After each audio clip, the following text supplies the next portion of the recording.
గత 10 రోజులుగా కేంద్ర బలగాలు దండకారణ్యంలో కర్రెగుట్టల ప్రాంతంలో సుమారు 15,000 మంది సాయుధ బలగాలతోటి ఆదివాసీ గ్రామాలను మొత్తాన్ని కూడా ముట్టడించి ఆదివాసీల మీద తీవ్రమైన ఆంక్షలు పెట్టి ఆదివాసీలు కనీస అవసరాలు కూడా తీర్చుకోకుండా బయటికి వెళ్ళకుండా నిర్బంధం కొనసాగిస్తూ ఉంది.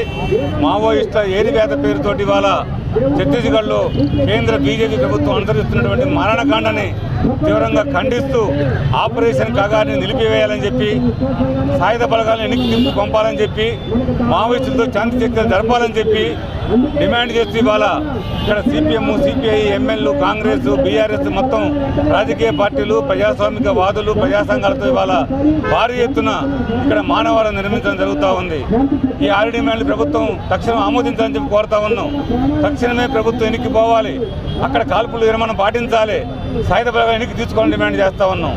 కేవలం మావోయిస్టుల పేరు చెప్పి ఇలా భారత ప్రభుత్వం, అమిత్ షా, మోడీ ప్రభుత్వాలు ఇవాళ గిరిజన ఆదివాసీల మీద దాడులు చేస్తూ ఉన్నాయి. అక్కడ ఉన్నటువంటి అటవీ సంపద మొత్తాన్ని కూడా ఆదాని అమ్మాయిలకు దోచిపెట్టడం కోసం ఇవాళ ఈ ప్రభుత్వం కుట్రలు చేస్తూ ఉంది. దీన్ని తీవ్రంగా వ్యతిరేకిస్తూ ఉన్నాం. తక్షణం ప్రభుత్వం లా అండ్ ఆర్డర్ సమస్యని కాకుండా ఇది ఆర్థిక, రాజకీయ, సామాజిక సమస్యగా గుర్తించాలి, వాళ్ళతో చర్చలు జరపాలి, శాంతియుతంగా పరిష్కారం కనుగొనాలని చెప్పి డిమాండ్ చేస్తున్నాం. ప్రభుత్వం కనుక ఎన్నికకి రాకుండా ముందుకు పోతే ఈ దేశంలో పెద్ద ఎత్తున ప్రజాస్వామిక ఉద్యమాలు ముందుకు వస్తాయని చెప్పేసి అమిత్ షా, మోడీ లాంటి నియంత్రణకు బుద్ధి చెబుతారని చెప్పేసి కూడా మేము ప్రభుత్వానికి